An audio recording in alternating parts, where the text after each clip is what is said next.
What's up, chill people? Hi guys! Kumusta po kayong lahat?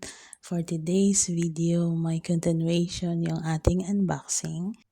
Grabe, pahirapan talaga sa pag-voice over. Kailangan talaga yung tone ng boses mo is maintained ka para hindi siya bababa, hindi siya tataas. So, ayun guys, ang problema na naman sa voice over. Kasi nga nagising ako ng maaga para lang makapag-voice over. During daytime kasi wala akong time at saka busy sa trabaho. At nighttime naman, hindi ka din pwede magsara ng pinto para magdaldal. Kasi nga, gising na yung mga amo ko. So, kailangan talaga dumiskarte ka kung paano ka makapag-voice over at medyo maganda-ganda naman talaga ang kinalabasan ng video mo. So, ayan guys, nag-enjoy si Kuya sa pag-flex ng mga item at na-request ko din, i-model-model nyo naman yan, uy. I mean, ibukad ka rin nyo ba para makita naman ng mga tao. Sinasanay ko na sila guys na ma-expose din. I know it's not good, pero ito yung isa sa paraan na para kumita ka din ng pera. Kailangan mo din mag-exert ng effort, lalo na kapag monetize ka. So, kailangan mo talaga kung anong available na pwedeng videohan, diba? Ako kasi dito guys, mapahirapan kasi gumawa ng video dito sa aking location guys. Siyempre may amo tayo guys. Hindi tayo basta-basta ganun-ganun na lang na mag-video dyan habang nagtatrabaho. Pwede nga lang at available. Yun, gumagawa ako. Kung available lang din na hindi tayo mapapasama. Diba kung napapansin ninyo, simpleng video lang. Diba ako lang din.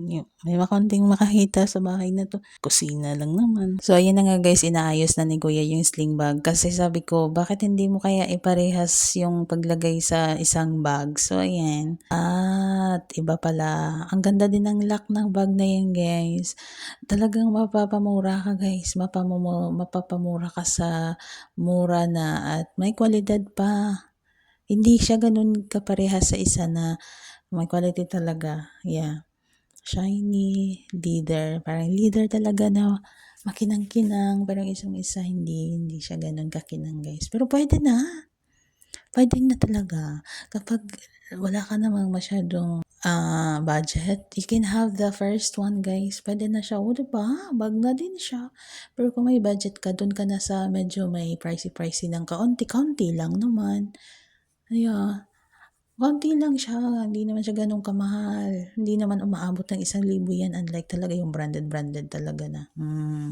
Importante may magamit lang. So nakita nyo yun, yung compartment, o diba? Ang ganda talaga. Gumanol-manol man ta guys. Kahit wala man ta kaagis ang amusin na ba?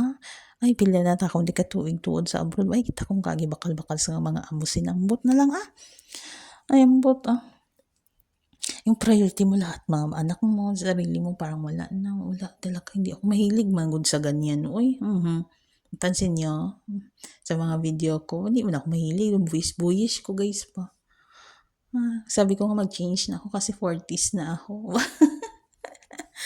mag-feeling dalaga-dalaga na, hindi, bagets-bagets lang, di ba, edad lang ang tumatanda.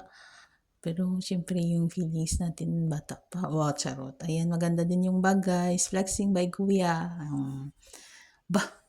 Damakad to ka sa gym, ba? Pero pwede na ako travel bag, hand carry. So, ayan daw, may pwede mo siya ilagay doon sa trolley bag mo.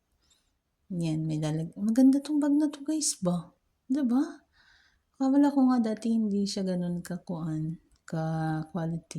May quality talaga siya. Oo, may paglagyan ka ng sapatos mo sa baba. Hindi siya ma-mix doon sa mga damitan mo. Diba? Parang base mo yung sapatos. Kaya masisira.